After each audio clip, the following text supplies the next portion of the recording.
अस्सलाम वालेकुम भाई। माशाल्लाह तकरीबन 700-800 ग्राम का भाई पट्टा मारा सोल का। और इससे पहले थोड़ा छोटा मारा था, उसकी वीडियो बनाई थी। ये देखो माशाल्लाह, हमारे जमील भाई भी आए हुए हैं, अनीस भाई भी आए हुए हैं।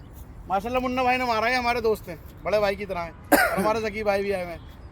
माशाल्लाह शौक करो, देखो भाई बहुत बढ़िया जानदार पट्टा है, बिल्कुल माशाल्लाह। टाइम खराब नहीं हो रहा है। बहुत बढ़िया भाई, बहुत बढ़िया। मजा आ गया मुन्ना भाई। मेहनत वसूल हो रही है। मेहनत वसूल हो रही है भाई, गर्मी में आके धूप में बैठे हुए मेहनत वसूल हो रही है माशाल्लाह। एक घुसेड़ रखा है।